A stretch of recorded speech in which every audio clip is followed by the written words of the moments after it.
y todos bienvenidos a este seminario web sobre concurso de leyes y delitos organizado por SILEX Formación Jurídica e impartido por los profesores del curso homónimo. Antes de presentar a los profesores, se da la oportunidad para expresar nuestro agrado por la extraordinaria acogida que ha tenido este seminario, para el cual se han inscrito más de 1000 personas. Este es uno de nuestros múltiples seminarios web gratuitos. Si desean ver los anteriores, pueden acceder a ellos en la sección de videos de nuestra página www.si-mediolex.es.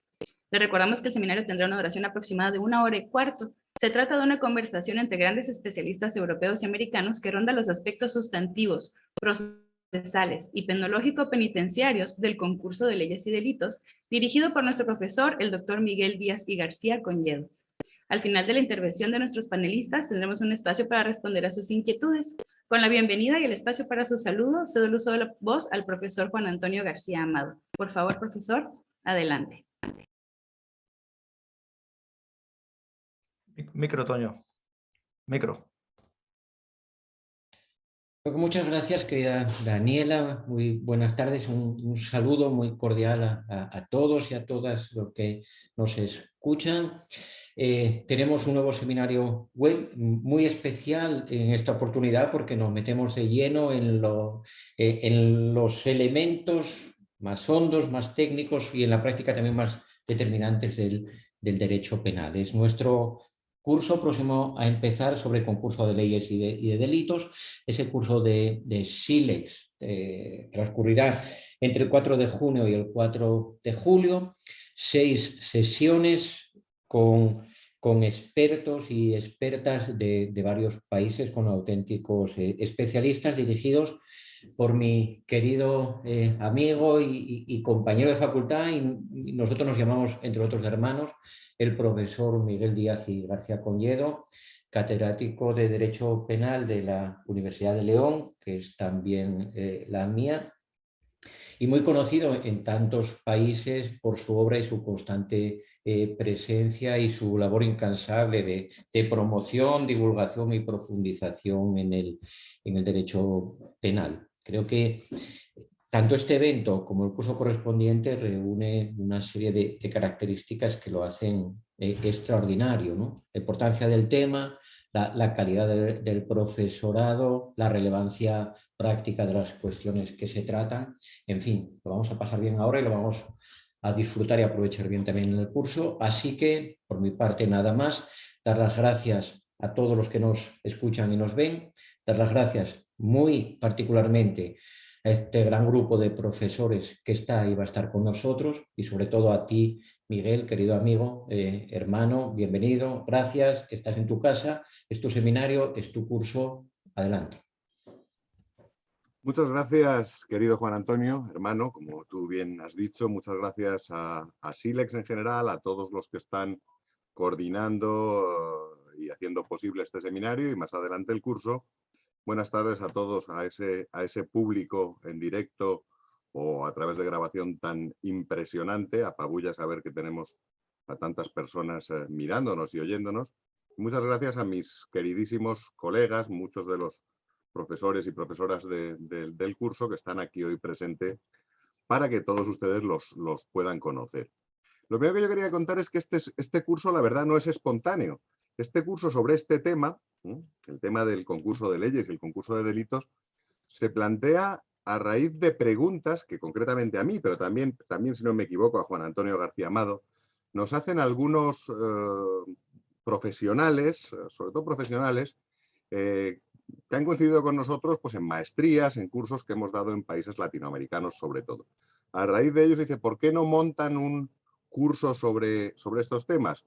Y Juan Antonio García Amado, inquieto y activo como siempre, me dice, Miguel, ¿por qué no montas uno en SILEX?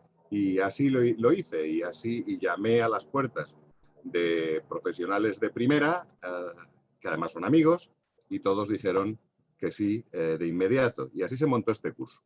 Como saben ustedes, esta noche es noche de Champions en París, en Europa en general, pero yo creo que la verdadera noche de Champions está aquí, porque ya verán ustedes a qué estrellas tienen interviniendo en este curso. Los van a conocer enseguida. Pero antes, para ponernos en cuestión, yo solo quiero plantearles algunos casos algunos entre otros muchos, para ver qué les parece y si esto es solo una gran cuestión teórica, que sin duda lo es, muy complicada, por cierto, o es algo más. A ver, ¿qué hacemos con quien falsifica un documento público para engañar con él a otro y conseguir que le entregue una cantidad de dinero?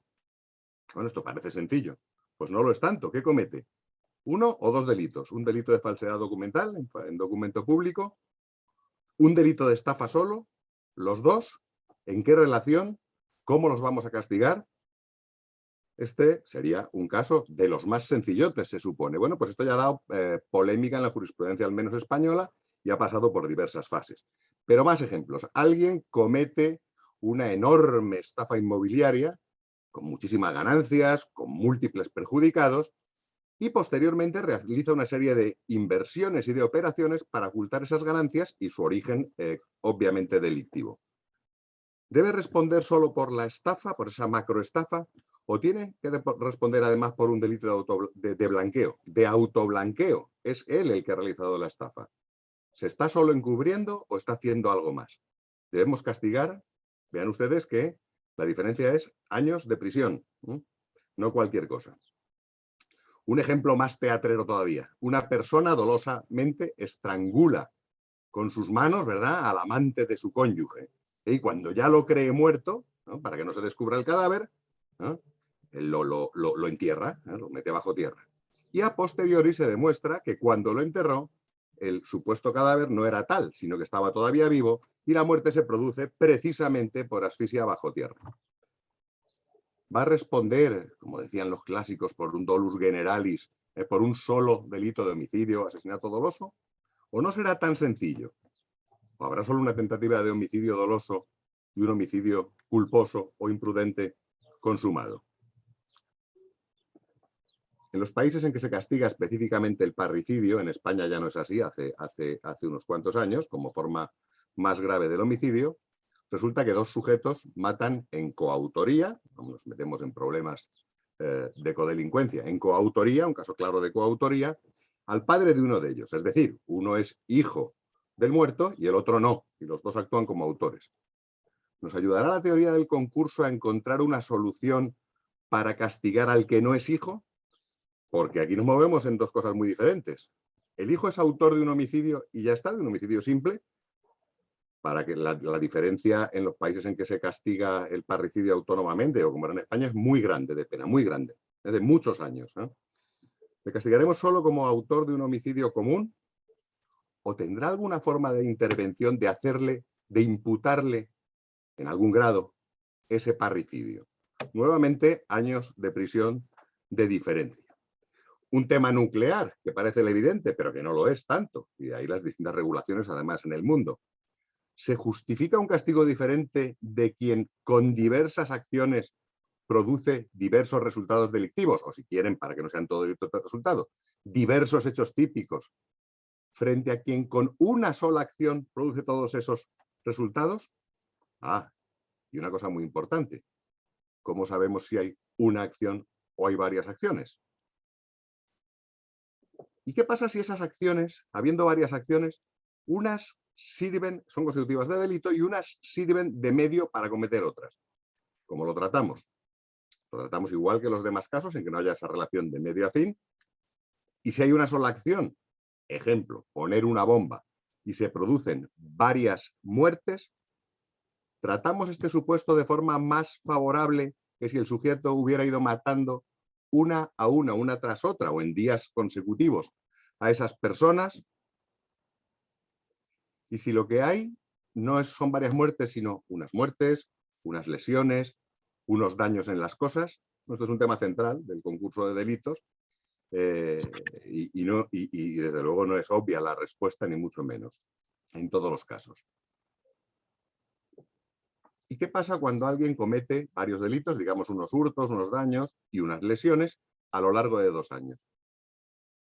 ¿Los vamos a juzgar a todos esos hechos de ese sujeto en un mismo proceso? ¿Siempre? ¿Cuándo sí? ¿Cuándo no? ¿Tienen que tener alguna relación entre sí esos hechos, además de la de supone estar cometidos por el mismo sujeto? Y ya para acabar, un ejemplo más para que vean todo lo que vamos a ir analizando, desbrozando en este curso. Imaginen a un sujeto que es condenado por la muerte de distintas personas, por volar una vía férrea y por secuestrar a diversos políticos, estamos hablando de un terrorista, a 1000 años de prisión en total. Primero, debe limitar, hombre, obviamente se va a limitar el número de años que va a cumplir por los propios límites biológicos, ¿no? del ser humano, de la vida humana, pero debe limitarse de alguna manera el cumplimiento, debe haber un máximo de cumplimiento, y si se establecen esos límites, debemos aplicarlo al conjunto de pena, al total de pena resultante de todos esos delitos, o habrá que ir aplicando esos límites a las resultantes de las diversas muertes, por ejemplo, de la voladura de la vía férrea, del secuestro. Es decir, ¿se aplican al conjunto de todas las condenas esos límites, si los hay, o deben acumularse de otra manera? Pues bien, como ven, hay unos cuantos problemillas que resolver, ¿no? Que no lo va a resolver cualquiera.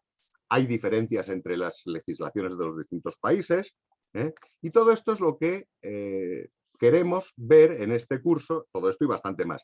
Y como ven ustedes, esto no, como les decía al principio, no es simplemente algo de innegable dificultad y a la vez interés teórico, no cabe duda, ¿no? Sino que tiene un interés práctico. Y cuando digo práctico, no solo es que se produce en la práctica con toda frecuencia, todos los días nos encontramos relaciones de este tipo entre delitos, sino práctico en el sentido de que pueden suponerle al sujeto condenado en estos casos años de prisión la diferencia, ¿eh? Cuando hablamos de penas de prisión. Esto es lo que hay detrás de ese tema tan técnico, sin duda tan técnico, que es el del concurso de leyes y de delitos. Y sobre eso vamos a estar reflexionando las próximas semanas, intentando un absoluto rigor teórico, ¿no? Por eso están aquí los mejores, pero también sin olvidarnos todo el tiempo de la práctica. Como les he dicho, además, las legislaciones de los países, incluso la problemática probablemente y la aplicación jurisprudencial puede variar. Y por eso no nos vamos a centrar exclusivamente en el que sería mi especialidad, por ejemplo, que es el derecho español, obviamente, sino que vamos a contar con primeros especialistas de 4 países que nos van a explicar la problemática concreta, en días diferentes, la problemática concreta en cada uno de esos países. Muy rápidamente, nuestras sesiones versarán, la primera que irá a mi cargo sobre el concurso de leyes, ¿verdad? Y tendremos también aquí a una estrella invitada que nos va a impartir una conferencia sobre cómo contar acciones, uno de los problemas que veíamos antes, cuándo hay una, cuándo hay varias, cuántas hay. Nada menos, ustedes lo conocen todos seguro, que el profesor Daniel González Lagier, que hoy no nos ha podido acompañar, pero al que no necesita presentación como ninguno de los que vamos a estar aquí, aunque los que están aquí se van a presentar ellos muy brevemente. Hablaremos también de la unidad y pluralidad de acciones y de hecho, de los concursos de delitos ya, concurso ideal, sus distintas clases, su tratamiento penológico, el concurso real medial y todo ello. Y ello irá a cargo del profesor Víctor Gómez Martín, que sí está presente hoy y que se presentará él mismo brevemente, les dirá a ustedes quién es. Yo el segundo de los días, Víctor va a hablar 2 días, el segundo de los días vamos a compartir la sesión y en la segunda parte de esa sesión yo voy a contarles, vuelvo a aparecer yo, voy a contarles algunos supuestos que a menudo no se tratan en relación con la problemática del concurso de leyes y de delitos, que sin embargo yo creo que tienen bastante que ver con ellos y que precisamente el concurso de delitos normalmente es el que nos va a dar la solución al respecto. Sobre aquello de cómo se acumulan las condenas cuando hay tantas, si tienen límites, cómo se acumulan, tenemos a una de las máximas especialistas en la materia, y no exagero ni un ápice, española, que tratará una sesión entera de 4 horas, que es la profesora Rosario Vicente Martínez, que también está presente y que hablará con ustedes en un momento. También está presente otra procesalista en este caso, muy relevante, que es la profesora Mercedes Fernández López, y a la que van a conocer ustedes enseguida, que nos va a hablar precisamente de la conexidad delictiva y de problemas procesales que plantean los concursos. A partir de ahí tendríamos cubierto el espectro fundamental de los problemas que plantea el concurso, pero habríamos hablado, aunque nosotros intentaremos hablar de qué ocurre en otros países, pero estaríamos hablando desde la óptica española, sobre todo. Los que les he presentado hasta ahora son todos profesores y profesoras españoles. Pero no va a ser solo eso. Como les he dicho, tendremos sesiones, 2 sesiones más con queridos e ilustres, muy relevantes colegas de Latinoamérica. Tendremos para que nos hable de los problemas del concurso en la jurisprudencia mexicana, aunque no solo en eso, porque Francisco Galván, que está hoy con nosotros también, no solo sabe de lo que ocurre en México, ¿no? De hecho, su tesis la realizó aquí en España y sabe de lo que ocurre en muchos países. Es un especialista muy importante precisamente en materia de concursos. Lo mismo puedo decir de mi queridísimo colega, también presente en Colombia, Ricardo Posada Maya, al que van a conocer también enseguida. Y en la última sesión vamos a tener también a otros 2 fantásticos penalistas para que nos hablen de estos problemas en Perú. Por un lado, Alfredo Alpaca Pérez, un querido discípulo mío y que no nos ha podido acompañar hoy, pero al que conocerán en su momento. Ahora mismo es profesor en la Universidad de Extremadura y lo conocerán en esa sesión. Y a Ramiro García Falconi, que a quien ni en Latinoamérica ni en España hace falta presentar mucho, está también hoy con nosotros y enseguida se va a presentar él solo como los demás. Nada más y nada menos. Si ustedes me dicen que esto no es un plantel de estrellas, que no es un plantel de Champions, pues no sé qué más se puede pedir, en todos los sentidos, por la calidad de los ponentes, por su especialización, por la diversidad de países, por todo. Yo creo que difícilmente podía haber tenido acompañándome a alguien, a personas mejores que las que tengo. Así que muchas gracias, queridos colegas. Y ahora me voy a dirigir a cada uno de vosotros brevemente, porque ya sabéis que el tiempo que tenemos es limitado, sobre todo si dejamos algo para las preguntas. Y también porque hay algunos, el propio profesor García Amado le veo ya nervioso, yo creo que está ya deseando abrir la cerveza e irse a ver el partido. Es en la 1. Mira, ya lo tiene, ya está con ella. No sé qué se está bebiendo ya, Toño, pero ya está nervioso y así. Pero entonces voy a dirigirme un poco a cada uno de vosotros, haciéndoos unas pequeñas preguntas, pero no lo contéis todo, no hagáis spoilers, que si no la gente no viene al curso y se trata de que se matriculen, de dejarle con ganillas a todos. Y eso es lo que os pido a vosotros. Y os pido también que cada una y cada uno de vosotros os presentéis muy brevemente, digáis quiénes sois, aparte de que yo os he mencionado hace un momento, pero lo hagáis así. Voy a empezar dirigiéndome a Rosario de Vicente Martínez, Charo, para los que la conocemos hace mucho tiempo y coincidimos en tantas cosas y somos también amigos desde hace muchos años. Charo, yo quería que les contaras muy por encima, los españoles, pero probablemente en el extranjero también han oído hablar de este caso, en relación con la acumulación de condenas, un caso mediáticamente conocido, pero también jurídicamente muy complicado, que dio muchas vueltas, fue el que se llamó en España el caso Parot. Yo te pediría que, como te digo, sin desvelarlo todo, les cuentes a nuestros amigos qué fue eso del caso Parot. Y después, de paso, seguido, ya no te quito la palabra otra vez, nos cuentes también algunas cosillas más que vayas a contar en el curso. Y como te he dicho, por favor, Charo, preséntate primero un poco para que te conozcan. Vale, muy bien, gracias, Miguel. Bueno, ante todo, creo que buenos días en todos los países. En España, buenas tardes, buenas noches casi. Mi nombre es Rosario de Vicente Martínez, soy catedrática de Derecho Penal en la Universidad de Castilla-La Mancha y es un honor y un placer poder estar en este curso con todos ustedes. Espero verles. Decía un jurista italiano famoso, Francesco Carneluti, que la gente cree que el proceso penal termina con la condena y no es verdad. Después del fallo se toman decisiones tan o más trascendentes y sin duda una de ellas es la acumulación jurídica. En la cuarta sesión, que es la que me han dedicado, pues vamos a tratar este tema desde el punto de vista tanto teórico y sobre todo desde el punto de vista práctico. Vamos, como yo digo, a jugar, a aprender y a disfrutar con la acumulación de condenas haciendo bloques. Es un juego muy entretenido. En cuanto a lo que preguntabas, Miguel, sobre el caso Parot, bueno, pues Enrique Parot fue un miembro de la organización terrorista ETA que fue condenado ni más ni menos que a 4.800 años de prisión por 26 sentencias condenatorias de asesinatos.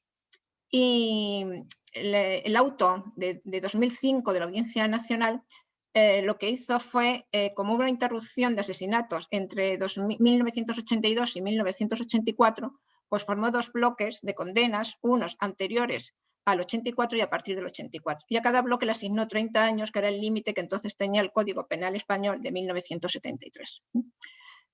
Henry Parrón estuvo contento con esta decisión y recurrió al Tribunal Supremo. Y de ahí sale la famosa doctrina Parrón. El Tribunal Supremo, en una sentencia de 2006, lo que dijo fue: todas las condenas, todas las penas se acumulan en un solo bloque con un máximo de ejecución de 30 años. Pero mantuvo, ya es lo importante, que las penas no pierden su esencia y que se había de proceder a su cumplimiento simultáneo por el penado. Si bien los beneficios penitenciarios se computarían sobre el total de la pena y no sobre los 30 años que había de cumplir. Eso suponía, en resumidas cuentas, que los presos con condenas largas, como eran los de ETA, pues retrasarían su salida de prisión. Hubo votos particulares que ya estudiaremos y, en definitiva, para resumirlo, diría que la doctrina Parrón, por lo que supone es un alargamiento de las condenas efectivas, pues la reducción de las penas por beneficios penitenciarios se aplica respecto a la pena total, en este caso era 4.800 años, y no respecto al máximo legal permitido, que con el Código del 73 eran tan solo 30 años. Alargamiento de las penas.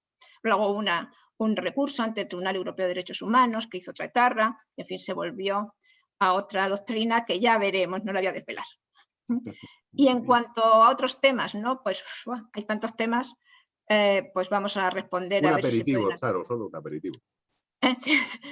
Hay tantos temas, pero bueno, por ejemplo, se pueden incluir en la acumulación penas que han sido ya ejecutadas o bien han sido ya suspendidas, qué delitos se pueden acumular, si son acumulables todas las sentencias, si cabe la acumulación de condenas dictadas en el extranjero, cuál es el órgano que decide la acumulación. Y yo creo que sobre todo se van a pasar muy bien porque he hecho muchos ejercicios como si fueran casi de matemáticas, formando bloques. Entonces vamos a sumar, restar y a ver qué condena final queda el sujeto. Y más o menos, pues, en fin, yo creo que se lo van a pasar bien. Es muy Pues muchas entretenido. gracias, Charo, seguro que sí. Y además se demostrará que los juristas no somos tan burros, que sabemos sumar y restar. Sí, Algunos. sí. Así que seguro que lo van a pasar estupendamente. Solo yo creo que el enunciado de problemas que has hecho invita y dice, caray, esto podría ser un curso entero solo, y es así, Sí. en realidad. Bueno, me voy a trasladar de continente y, aunque me ha desaparecido de la imagen, pero espero que esté ahí. Iba a hablar con Ramiro García Falconi. ¿Estás ahí, Ramiro? Ramiro, ¿cómo estás? Muchas gracias, Miguel. Un gusto con todos, todas. Mi nombre es Ramiro García Falconi. Soy catedrático de Derecho Penal de la Universidad Central del Ecuador, subdecano de la Facultad de Jurisprudencia de la Universidad Central, y realmente será un honor el poder compartir una cantidad de aspectos. En Ecuador, el concurso, la diferenciación entre concurso real y concurso ideal se produce con la expedición del Código Orgánico Integral Penal recién en 2014.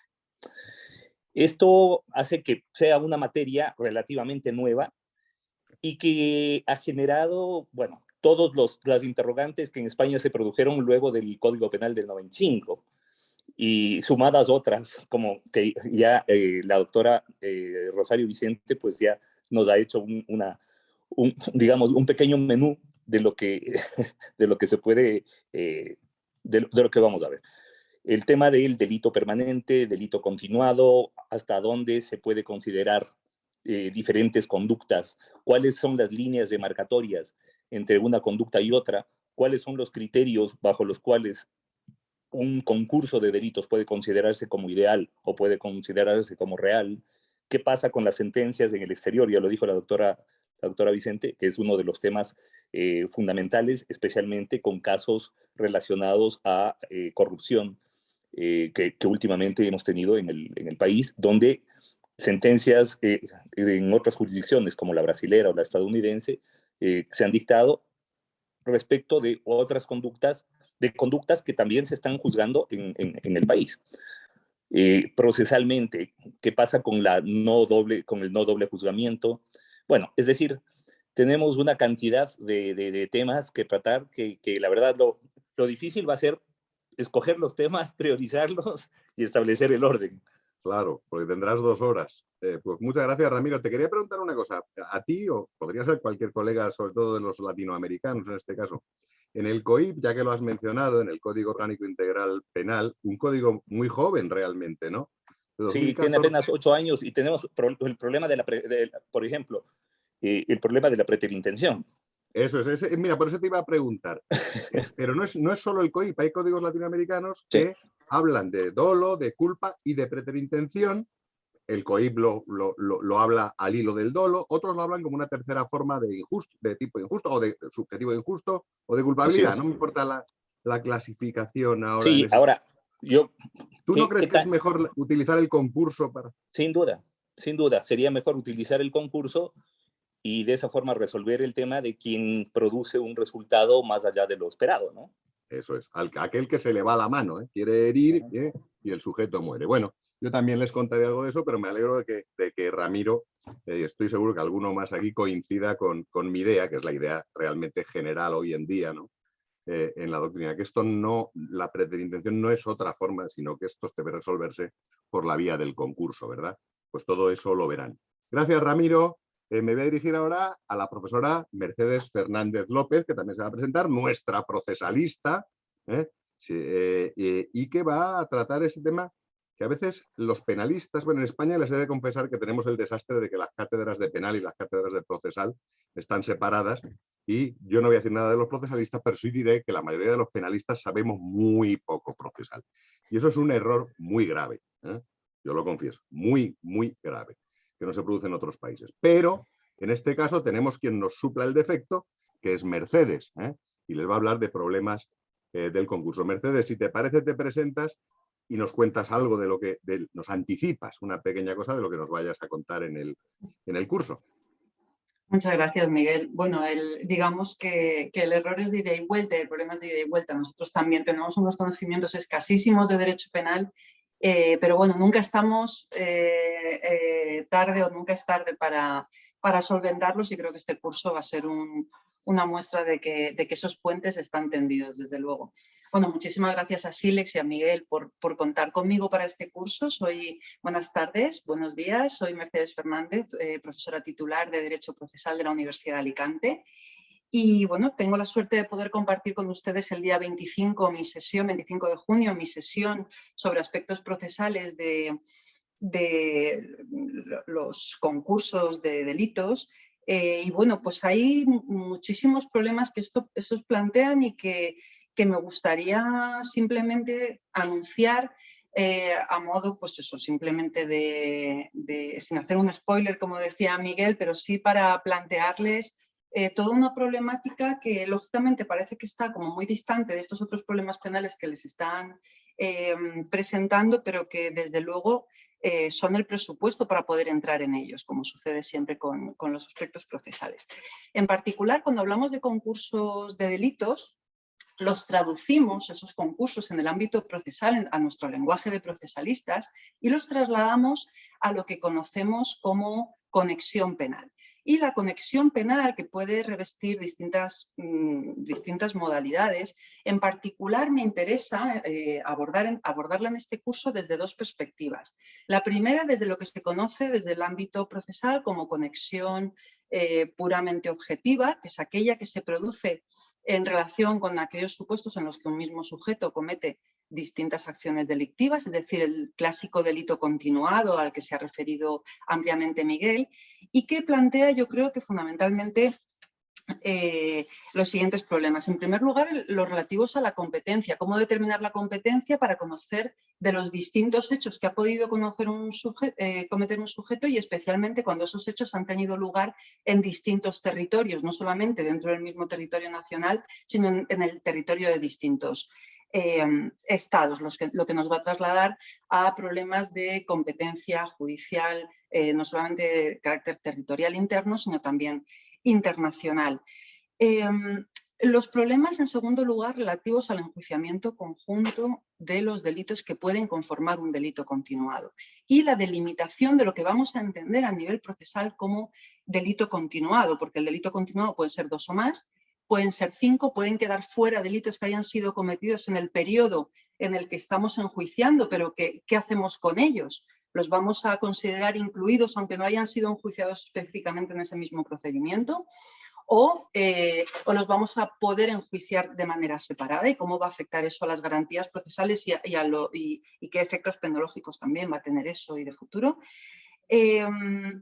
¿Hasta qué momento procesal? Y este me parece un problema fundamental, no solamente desde el punto de vista de la conformación del delito continuado propiamente dicho, sino también del derecho de defensa y del derecho a la tutela judicial efectiva de quien se ve sometido a un procedimiento en el que se enjuician distintas conductas que se le atribuyen, y es hasta qué momento procesal vamos a poder conformar ese objeto procesal y vamos a considerar que se cierra la posibilidad de incorporar nuevos hechos delictivos, puesto que a efectos penológicos le va a interesar que todos esos hechos puedan quedar amparados por ese paraguas de la continuidad delictiva, pero no siempre va a ser posible cuando esto se manifiesta después de ciertos momentos, y específicamente cuando se produce o se revela esa situación después de cerrada o finalizada la fase de investigación. Y por último, los problemas relativos a la cosa juzgada que plantea el enjuiciamiento, y conectado con alguna de las cuestiones que comentaba, el enjuiciamiento del delito continuado, es decir, qué hacemos con esos delitos que no han formado parte del objeto de enjuiciamiento, pero podrían haberlo sido. Esto por lo que respecta a la continuidad delictiva, esa conexión objetiva, pero también me gustaría abordar en esa sesión, va a ser objeto del curso, toda la problemática relativa a lo que denominamos conexión objetivo-subjetiva, es decir, la reunión de varios sujetos que de manera conjunta, coordinada, cometen distintos tipos de delitos o distintos delitos. Esto nos va a dar lugar no solamente a abordar, no sé hasta qué punto podremos profundizar en ello, pero sí que plantea una problemática muy específica y muy interesante en el ámbito de las macrocausas penales, sino también en una cuestión probatoria que me parece especialmente importante, y es que en estas macrocausas se tiende en los últimos tiempos, para evitar los grandes problemas de complejidad procesal que se suscitan, a enjuiciar estos delitos en muchos casos de manera separada y a formar piezas separadas. De ahí que, aunque sean delitos conexos, nos encontremos con sujetos investigados, imputados en distintas causas penales, que ostentan la condición de sujeto investigado en una de las causas, pero que tienen que declarar en otras causas como coinvestigados o como testigos. La cuestión es qué estatus procesal les conferimos a los efectos de determinar cuáles deben ser sus derechos o deberes a la hora de prestar declaración, y por supuesto el valor probatorio que se le puede atribuir a sus declaraciones. Y todo esto, por supuesto, partiendo, como es lógico y como ya anunciaba Rosario, de mi propio sistema jurídico, que es el español, pero sin perder de vista que la idea es que encontremos lugares comunes a los que podamos acudir y a partir de los cuales podamos encontrar pues soluciones o puntos de vista interesantes que puedan ser útiles para los prácticos del derecho y que puedan constituir pues eso, un debate fructífero para todos. Así que bueno, ese es el planteamiento que pretendo hacer y que espero que les resulte interesante. Muchas gracias. Total nada, Mercedes. Lo que me temo es que tendríamos que haber puesto más horas, sinceramente, porque los problemas son, los problemas son de primera, la verdad. Para la próxima edición. Eso es, eso es, Mercedes. Mil gracias. Ahora me voy a dirigir a la persona a la que hemos cargado con más, valga la redundancia, carga en el curso, a mi querido colega Víctor Gómez Martín, que se va a ocupar nada menos que de todo el meollo central de lo que es el concurso de delitos, sus distintas clases, su tratamiento, en 6 horas, ¿no? Una tarde entera y media tarde más. Le ha caído a Víctor lo principal, ahora Víctor se va a presentar. Víctor puede, como todos los demás que han hablado y los que hablarán, con eso y con mucho más, pero ahora se va a presentar. Pero yo quería empezar por una cosa que a mí siempre me ha resultado polémica, quizá porque tengo una opinión de entrada diferente, y yo quería decir, porque eso siempre es un valor añadido, sé que para ti también lo es, para mí mucho, que tú eres, Víctor, discípulo de Santiago Mir Puig, el añorado cada día, Santiago Mir Puig, uno de los mejores penalistas del mundo, que nos falta desde hace unos pocos años, y además eres uno de sus discípulos, aparte de ser de los más directos y más importantes, eres quien actualizas además su derecho penal parte general, ¿no? Una obra de referencia para todos nosotros, ¿no? En la que todos hemos aprendido y seguimos aprendiendo, ¿no? Yo recuerdo, siempre he pensado, y mira, esto nunca lo discutí con él personalmente, así como otras cosas muchas veces. Santiago fue, yo creo, uno de los primeros que sostuvo una oposición peculiar que otros no comparten sobre el llamado concurso ideal homogéneo, ¿no? El terrorista que con una sola bomba mata a 5 personas. Pues si quieres como aperitivo yo te pediría, supongo que tú sigues sosteniendo eso mismo, que tu maestro, y que nos la apuntaras, ¿no? Y por qué debe ser el tratamiento distinto al eletrógeno. Una píldora, Víctor, porque ya sé que esto, ¿no?, va a ser una parte del curso, claro, obviamente. Y además, pues como todos los demás, si te parece, nos cuentas un poquillo cosas que vayas a tratar en el curso. Adelante, Víctor. Bueno, pues queridísimo Miguel, muchísimas gracias por tu siempre exagerada, debido a nuestra amistad, ¿no?, presentación. Muchas gracias también por la invitación a participar en este curso que me honra. Y agradecimiento que hago extensivo también a Toño como gran artífice, digamos, de Silex. Y también, de hecho, al resto de compañeros y compañeras con el elenco con el que tengo el placer, pues, de compartir docencia en este seminario de hoy y en el curso que nos ocupa. Y la verdad es que debo decir que hasta que no lo has dicho no era del todo consciente de la carga, no, sí, de la carga que tenía, sí, pero de ser el que más carga tenía en el curso, y es un honor que realmente me abruma y por el que también te transmito, digamos, mi más sincero agradecimiento, Miguel, ¿no? Es una responsabilidad y espero, bueno, espero estar a la altura de tu confianza. Bien, el punto que comentas, sí, Diles, debo Víctor, quién decirte... eres. Diles que eres catedrático de Derecho Penal de la No lo he Universidad de dicho, claro, Barcelona. no me he presentado. Bueno, de hecho, me has presentado de una forma, digamos, tan amable que me he olvidado casi de quién soy yo, ¿no? Yo soy Víctor Gómez Martín, catedrático de Derecho Penal de la Universidad de Barcelona y efectivamente discípulo de nuestro querido y añorado Santiago Mir, que nos dejó hace poquito más de dos años y al que echamos, pues, todos nosotros, pues, mucho de menos, ¿no? Y entonces, cuando nos acordamos de tesis, no es que nos acordamos de tesis suyas, sino que son tesis que están absolutamente vigentes, y más todavía por lo que diré al final de la primera píldora, ¿no?, que es esta. Bueno, pues más todavía nos acordamos de él, ¿no? Efectivamente, esta solución, la solución que proponía Santiago para el caso del terrorista que pone una bomba y mata a 5 o mata a 10, que es un caso que en general la doctrina trata como un supuesto de concurso ideal homogéneo. En principio habría una acción que da lugar a varios delitos, pero son el mismo delito, ¿no?, el mismo resultado con respecto al mismo bien jurídico, el mismo delito causado por una acción. Claro, este caso se distingue, veremos, del caso del concurso ideal heterogéneo, el ejemplo clásico, el de la lesión al agente de la autoridad, que constituye una lesión y al mismo tiempo un atentado contra la autoridad a través de una acción que da lugar a más de un delito y además a delitos distintos, ¿no? Entonces, en general, la doctrina trata estos dos supuestos como supuestos partiendo del concepto de unidad de acción, los dos de concurso ideal, uno homogéneo y otro heterogéneo, pero la realidad es que normalmente los códigos penales no distinguen penológicamente, aplican la regla de la exasperación para unos y para otros, y no hay, en general, para la doctrina ni diferencia sustantiva ni diferencia penológica entre estos casos. Pero lo particular de la solución de Santiago Mir, que me adelanto a decir que efectivamente sigo compartiendo, es que a él había algo aquí que no le acababa de cuadrar por dos razones que comentaré después, y que le hacían concluir que en realidad el caso del concurso ideal homogéneo, es decir, la bomba que causa 5 o 10 muertes, no debe ser tratado como un supuesto de concurso ideal, sino como un caso de concurso real. Santiago Mir llega a esta conclusión a partir, sobre todo, yo diría, de dos ideas, sin ánimo de exponerlas muy extensamente y quedarnos vacíos de contenido en relación con este punto, que serían las siguientes. En primer lugar, se fija en que, al menos, esto es una cuestión particular del Código Penal español, pero él la abstrae, digamos, a lo que sería la teoría general de los concursos.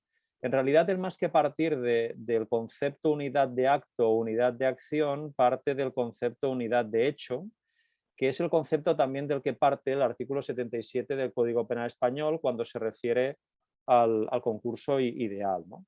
Y entonces, partiendo de esa idea y centrándose en un concepto de hecho como parte de la unidad de hecho, más bien como hecho típico, ¿no?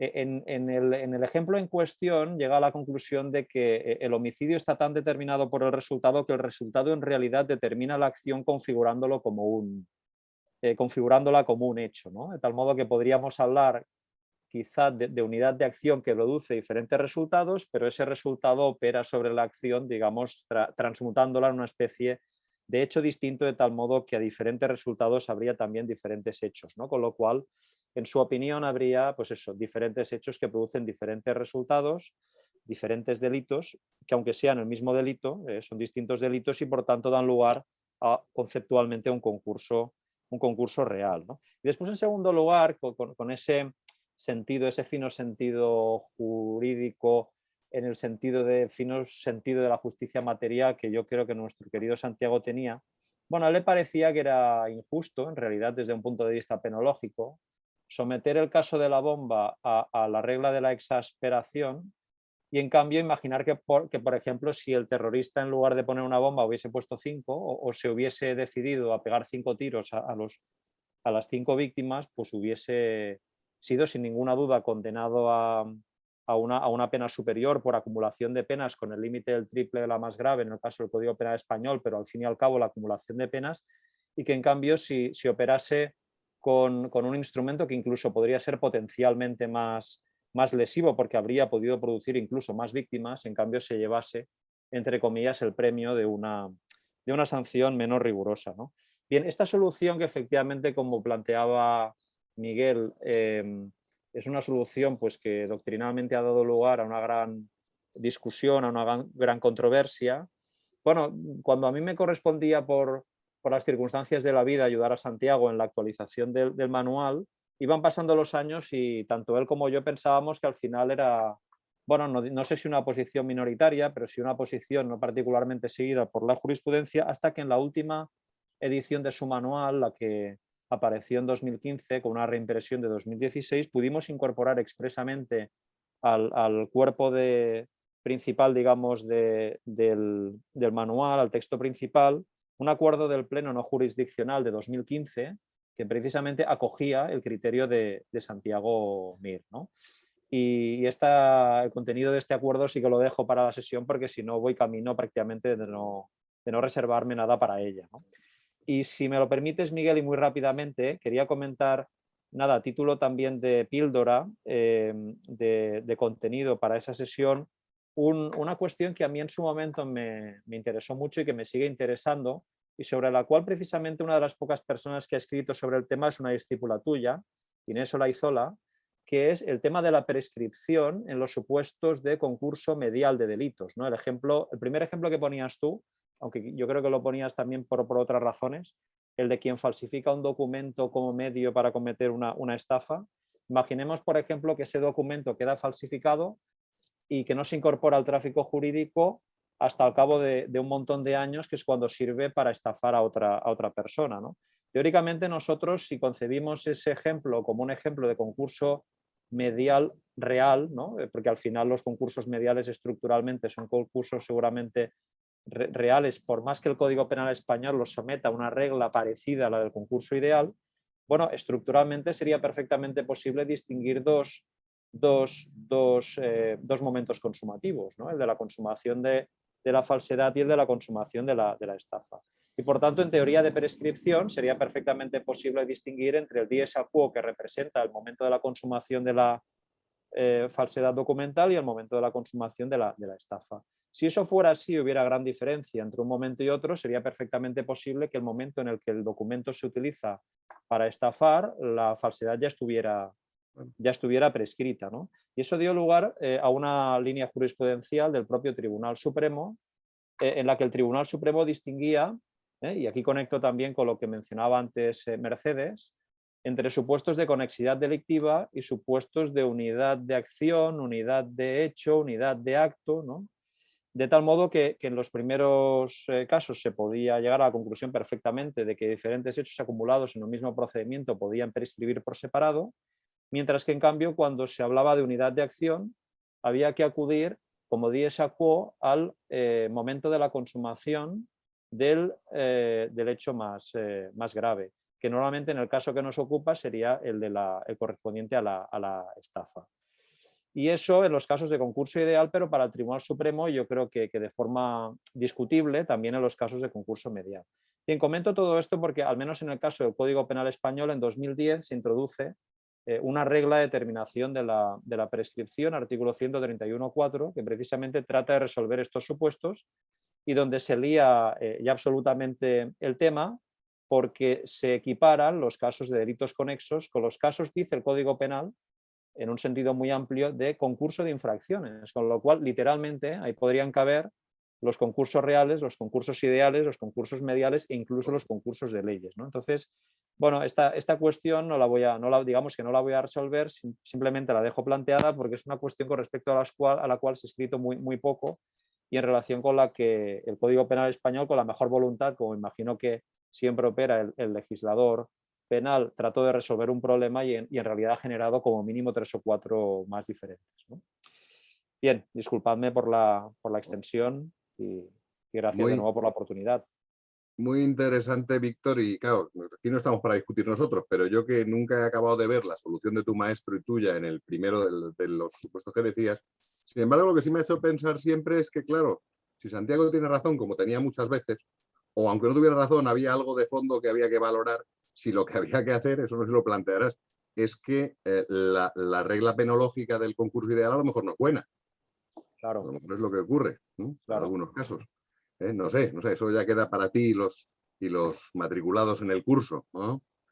Claro, porque sí, ciertamente como mínimo una de las dos razones, ¿no? La de carácter más práctico que Santiago siempre invocó en favor de su solución, venía dada por la diferencia de tratamiento entre el concurso real y el concurso ideal. Entonces, quizá negando la mayor, es decir, planteándonos una alternativa a esa diferencia, a esa diferente regla penológica, pues quizá el problema sustantivo lo podríamos resolver de otro modo. Sí, bueno, sobre todo eso reflexionaremos porque nuestro querido también y admirado amigo Jesús Silva siempre dice que una buena clase no puede ser una buena clase si tú no sales de la clase sin haber reflexionado sobre lo que estabas explicando y habiendo aprendido algo diferente, ¿no? Entonces yo espero que al menos mi sesión o al menos la primera sirva, pues no sé si para que cambie de opinión o por lo menos, pues no sé, para darle una vuelta a todo esto también, ¿no? Seguro que será así.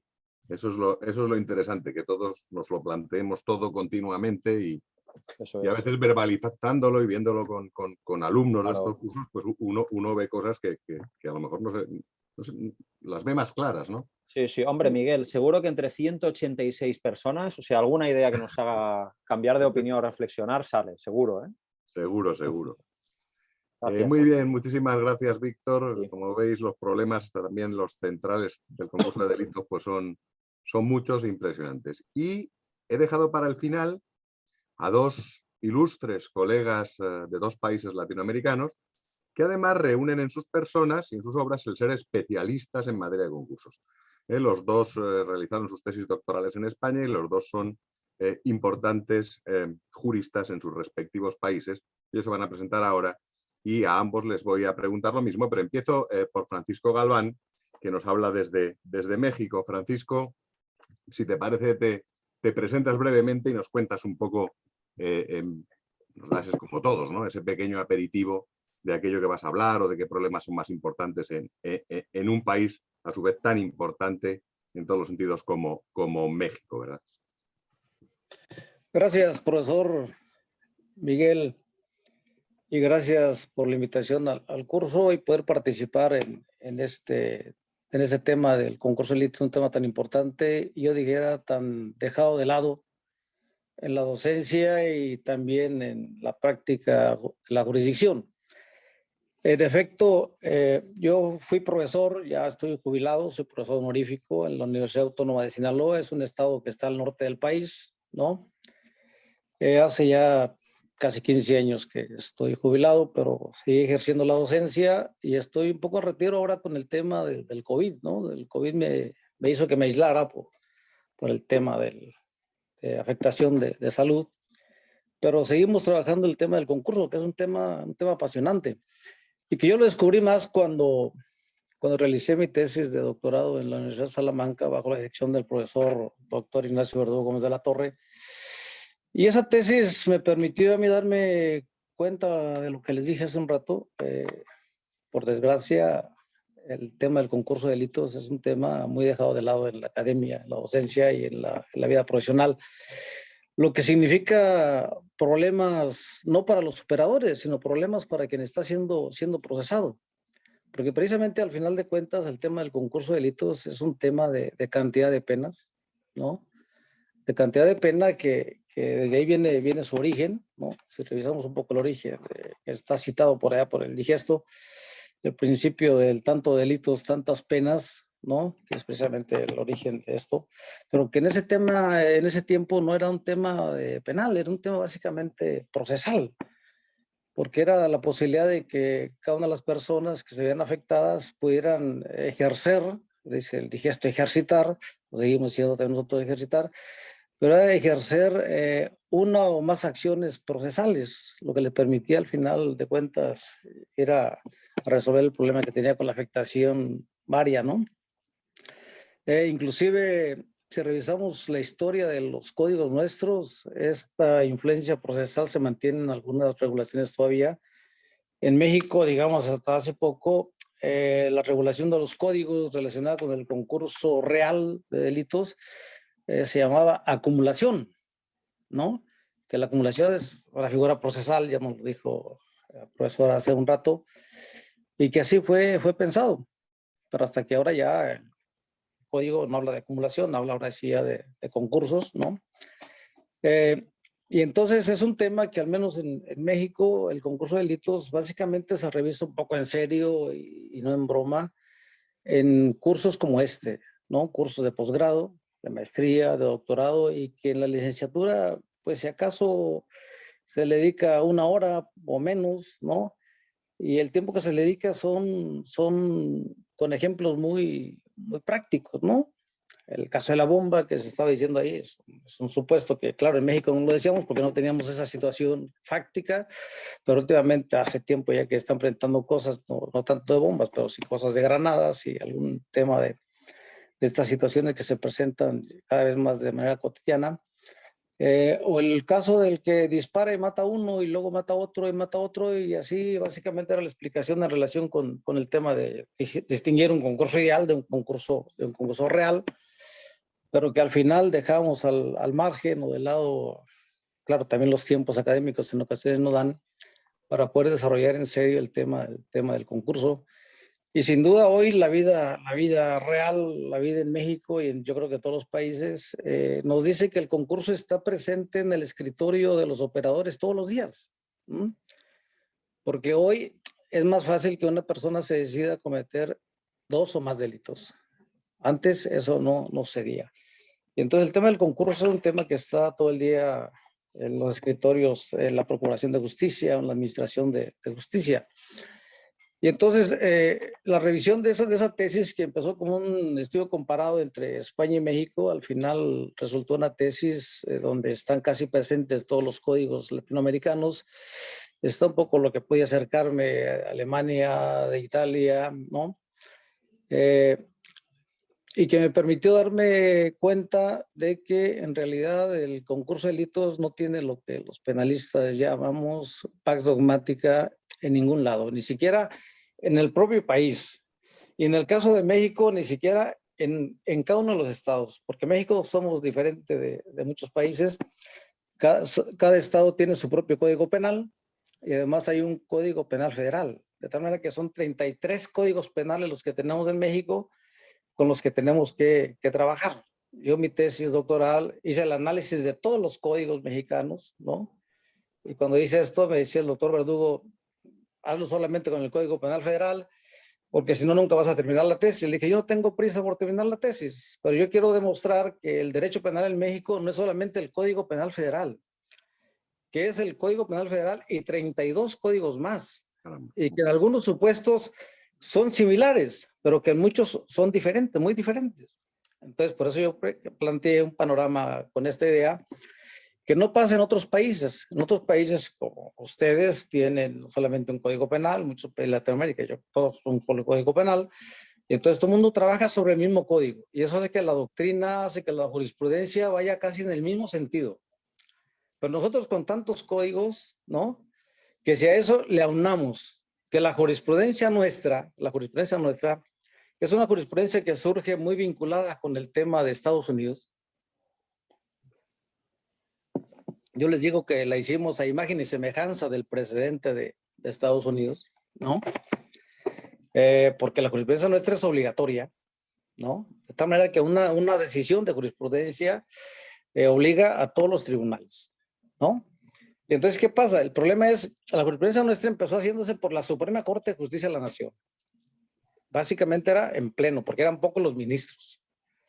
Pero después se formaron las salas y luego la jurisprudencia se empezó a generar por el pleno de la Suprema Corte y por las salas, cada una de las salas. De modo que la sala penal podía generar jurisprudencia y después el pleno también podría generar jurisprudencia. Pero después viene otro retroceso que yo se le llamo. Después, por la estructura de los tribunales federales, hay los tribunales colegiados de circuito, ¿no? Y estos empiezan a hacer jurisprudencia. De tal manera que la jurisprudencia nuestra se fue diluyendo en muchos tribunales y muchas formas de hacer jurisprudencia. Y esto se genera con un problema. ¿Por qué? Porque en ocasiones ha resultado que se puede generar jurisprudencia, digamos, para el Código de Yucatán. Y resulta que si un tribunal de Sinaloa conoce un caso y se encuentra ese criterio de jurisprudencia, aun y cuando el Código Penal de Sinaloa no sea igual que el de Yucatán, pues han aplicado esa decisión de jurisprudencia que no estaba hecha para el Código de Sinaloa, sino para el Código de Yucatán. Entonces, este es el problema que presenta nuestra jurisprudencia. Es un poco de lo que vamos a revisar. Y desde hace un rato el acercamiento de la jurisprudencia nuestra con Estados Unidos al año pasado empieza a generarse todavía más. Pues ahora resulta que la jurisprudencia va a tener la figura de lo que en Estados Unidos es el precedente, ¿no? Donde habrá decisiones de la Suprema Corte con una sola va a ser obligatoria. Nuestra jurisprudencia era uno de los supuestos de hacer jurisprudencia, 5 resoluciones, 5 sentencias en el mismo sentido que generaban la jurisprudencia.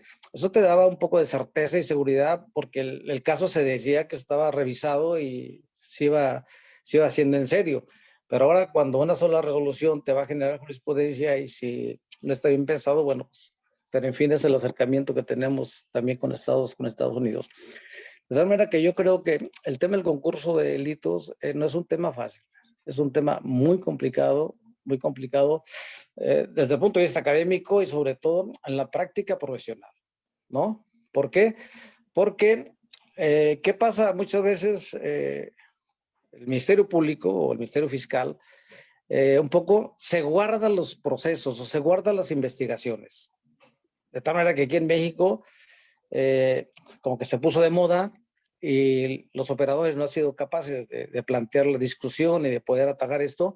Resulta que a una persona que llevan a proceso le llevan solamente una primera carpeta de investigación, como decimos hoy. Y depende cómo les vaya en el caso, sacan otra.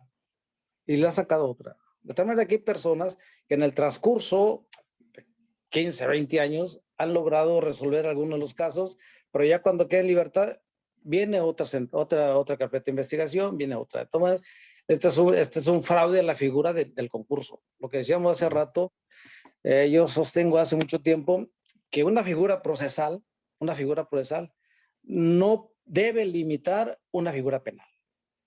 Si yo tengo el concurso de delitos, que es una materia sustantiva, ¿no? El tema procesal no me la puede limitar. No me la puede limitar. Si el tema procesal se está imponiendo... Hay polémica, Mercedes dice que sí. Si el tema la habrá, lo prometo. Bueno, entonces, el Código Penal, pues vamos a tener que hacerlo por un lado, ¿no? Pero en fin, es un poco de lo que yo puedo adelantar. Es un tema complicado, difícil, que en 2 horas trataremos de resumir cosas con el enfoque de México y algunos... Yo creo que va a interesar mucho por lo que has planteado, porque probablemente haya muchos inscritos que procedan precisamente de México, me imagino, Toño, me imagino, y claro, con el problema añadido que tenéis en México de ese Estado federal con códigos penales estatales aparte. Así que yo creo que va a ser también muy interesante. Y manteniéndome ya en Latinoamérica y casi para acabar, pues salto del norte al sur, y me voy a Colombia para hablar con Ricardo Posada Maya, otro grandísimo especialista, también doctor en España, en la misma universidad que Francisco, por cierto.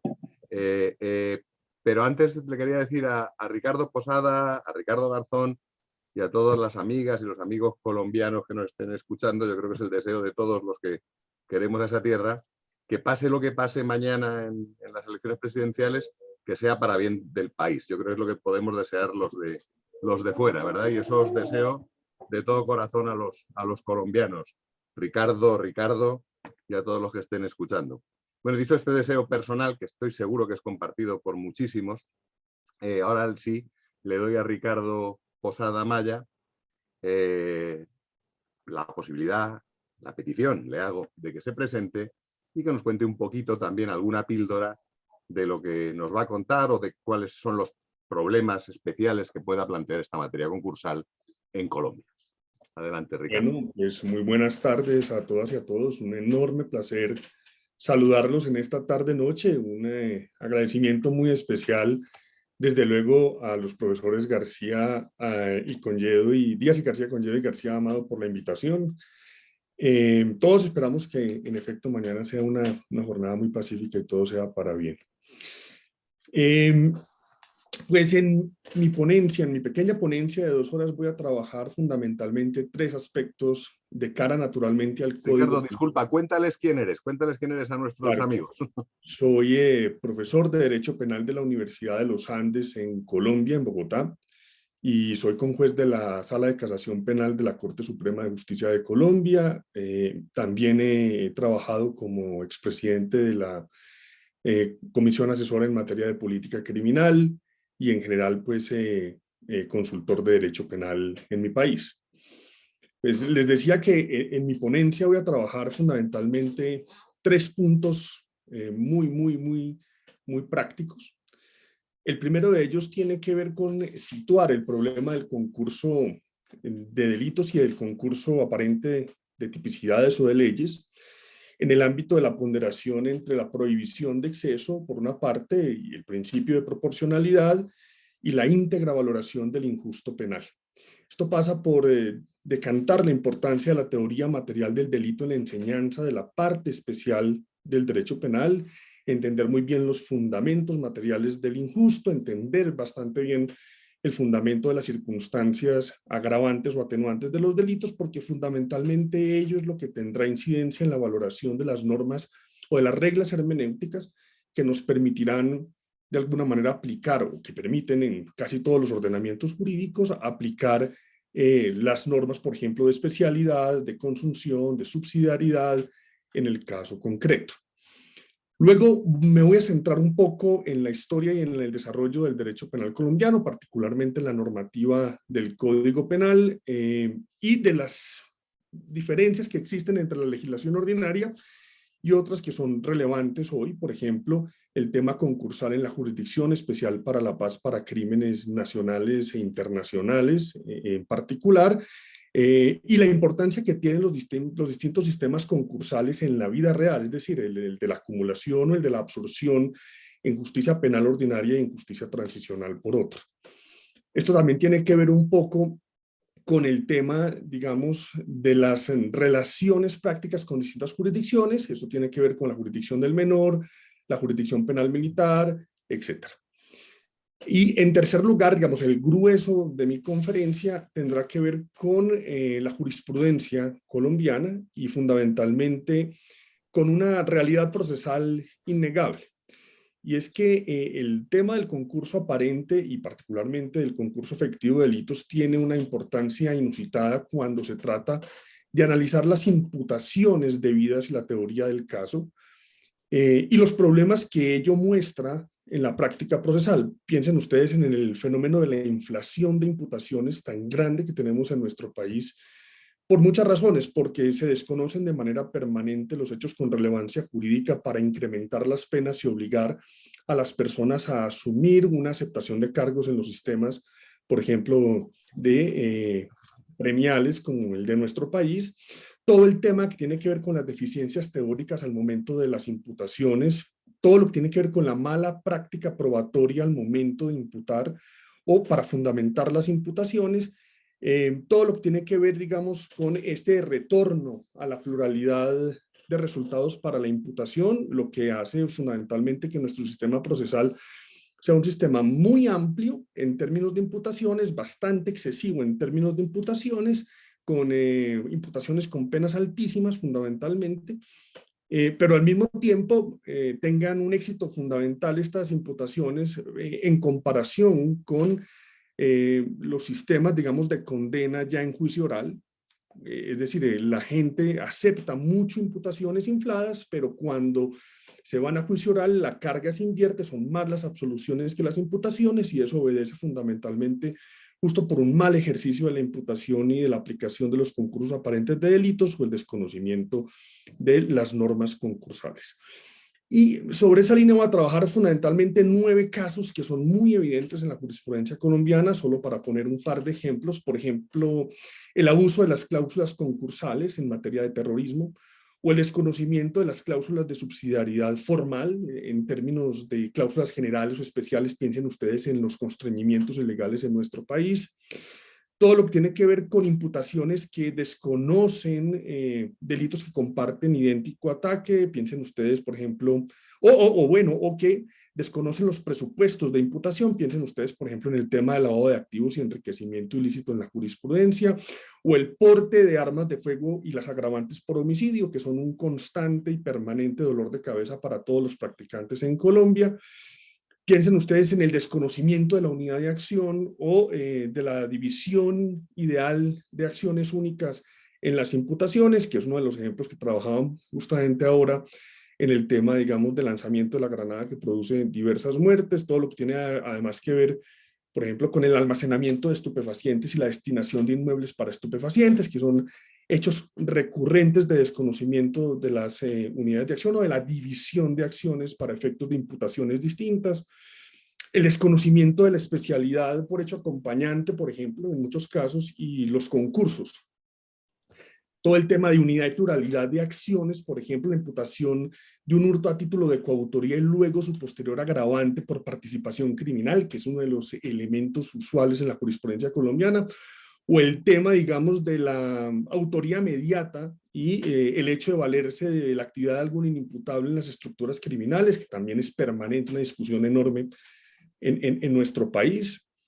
De hecho, el desconocimiento del principio de especialidad para favorecer los concursos, todo lo que tiene que ver, por ejemplo, con el feminicidio y los delitos que se cometen previamente en los ciclos de violencia, o todo lo que tiene que ver con los problemas en Colombia sobre la violación o la violencia sexual y los secuestros, o todo lo que tiene que ver con la tortura y los secuestros, que usualmente son problemas muy graves en nuestro país.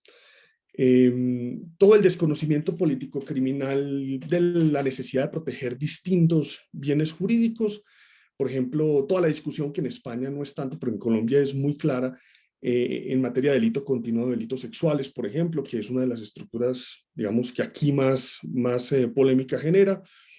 El desconocimiento de las acciones progresivas, todo el tema de delitos continuados, delito masa, todo lo que tiene que ver con la habitualidad en los delitos de género y la habitualidad para reconocer legítimas defensas en materia de género, todo lo que tiene que ver, en fin, con el desconocimiento de resultados típicos y resultados inherentes, lesiones y violación, todo lo que tiene que ver con las diferencias entre secuestros y hurtos, o desapariciones y homicidios, que son hechos constantes y muy polémicos en la jurisprudencia de Colombia, y que fundamentalmente inciden justamente en ese ejercicio de la acción penal por indebida imputación de los cargos o por exceso de formulación de cargos a la hora de imputar, que terminan fundamentalmente en el fracaso sistemático de la justicia penal y del sistema penal a la hora fundamentalmente de garantizar los derechos de las víctimas. Así que digamos que mi intervención será una intervención un poco más desde la jurisprudencia,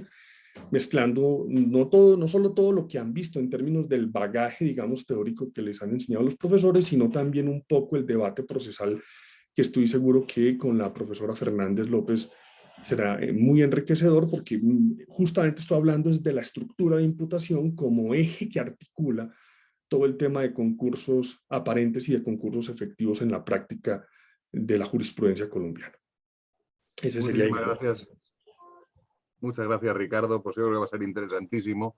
Si Francisco nos había puesto sobre la mesa algunas peculiaridades como el carácter federal de México y sus diferentes códigos penales, el carácter vinculante de la jurisprudencia y a qué se le llama jurisprudencia, pues ahora Ricardo ha puesto alguna peculiaridad colombiana, como esa justicia especial para la paz, ¿verdad? Esa jurisdicción especial para la paz, que creo que va a interesar muchísimo.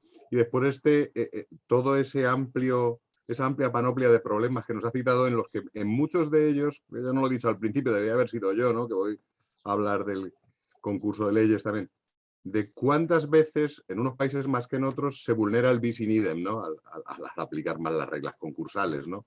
En definitiva, este es uno de los centros del curso, ¿no? Yo creo que Ricardo ha puesto una cantidad de ejemplos en que eso parece que no puede suceder, sino que está sucediendo en algunos casos, ¿verdad? Y yo creo que va a ser del máximo interés también el enfoque que has dado, Ricardo. Y como ven ustedes, si no tenía yo razón en que esto es la Champions, pues ya me dirán ustedes, después de haber oído a tamaños expertos en esto. Yo así lo creo de todo corazón, ¿eh? No es porque sean mis amigos, que además lo son, pero es que lo creo así. Yo ya, como el tiempo es muy avanzado, voy a devolverle la palabra a Toño diciéndoles que prometo darles mi opinión sobre ese malvado o no amante que mata al marido de su amante, de su cónyuge, y no lo deja bien muerto, sino que luego se muere cuando él lo creía muerto y se muere enterrado, ya se lo diré. Y desde luego con lo del autoblanqueo también prometo pronunciarme, aunque ya les anticipo, para dejarles, como diría un gallego en nuestro país, a los gallegos en nuestro país no se sabe si va o viene. Pues les contestaré, la respuesta sería, depende. Lo del autoblanqueo se castiga, depende. Ya les diré, en mi opinión, de qué depende. Pero en fin, yo creo que con esto esperamos haberles motivado a seguir el curso. Yo creo que se van a ver muchas cosas, lo que me doy cuenta, pero claro, todo es limitado.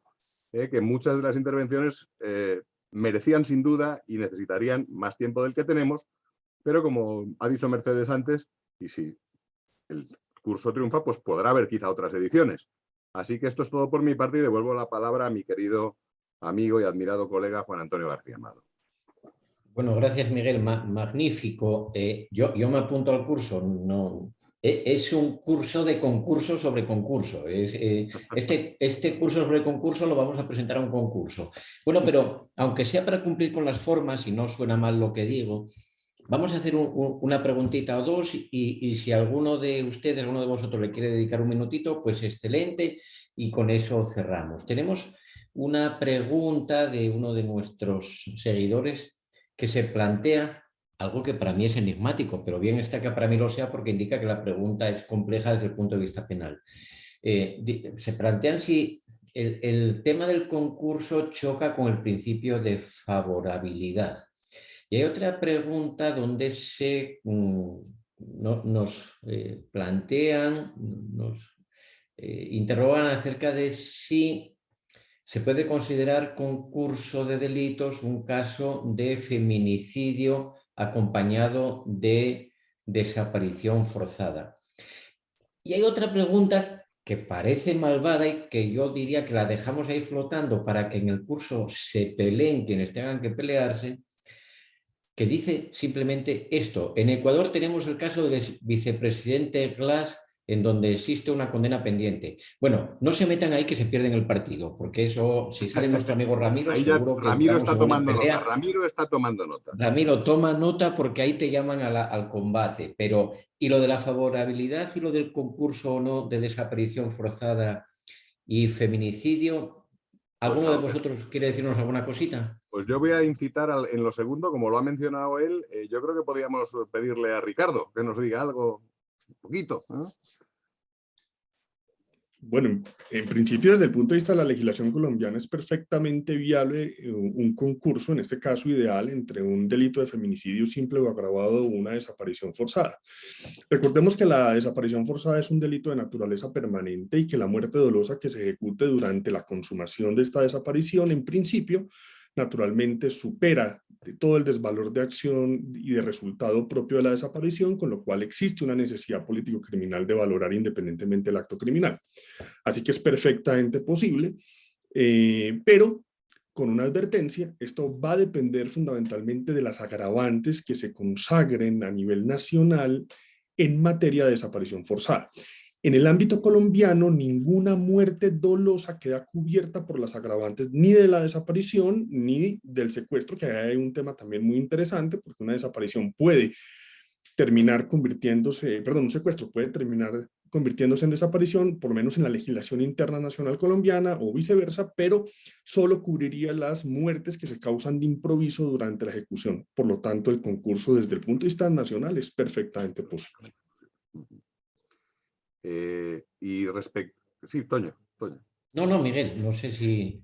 Dime. Iba a decir que lo de la favorabilidad, si había alguno de mis colegas que quería decir algo ligeramente. Todo esto naturalmente lo van a poder ver en el curso también. Ricardo ha hecho este planteamiento y lo van a poder ver continuamente, lo que saldrá. Y el tema de la favorabilidad, ¿queréis alguno o alguna decir algo vosotros? Bueno, dejemos que el misterio extienda sus sombras sobre. Yo diría este que depende tema a que llamemos favorabilidad. Claro, esto me imagino. Claro. Sí, es que la pregunta es un poco ambigua, porque claro, si se entiende que la circunstancia de cohecho sea subsumible en diferentes proposiciones jurídicas es contrario a ese principio, yo diría que no, porque es una pura cuestión de legalidad. Otra cuestión es que después ahí apreciamos un concurso de delitos o de leyes, ¿no? Y ahí sí que habría que apreciar el principio, pero en fin, esto nos mete ya totalmente en el curso, creo yo. Bueno, yo creo que podemos terminar aquí considerando, y yo así lo considero un gran éxito. Yo quiero decir a la concurrencia que como conozco muy bien y considero mi hermano el profesor Miguel Díaz, va a ser verdad eso que él insinúa, de que va a haber muchos ejemplos de alcoba, de amantes que matan a amantes, de sexo que termina en violencia o violencia que termina en sexo. Bueno, no es que esté bien eso, pero cada uno es como es y yo sé cómo eres tú, querido Miguel, y que además estoy convencido de que un penalista, para ser buen penalista, como es tu caso, tiene que ser morboso, ¿no? Un penalista no puede ser, como diría un colombiano, de dedo parado. No, yo solo hablo de casos de robo de bicicletas porque lo demás me sonroja. Bueno, me imagino que cuál concurso hay. Bueno, bromas aparte.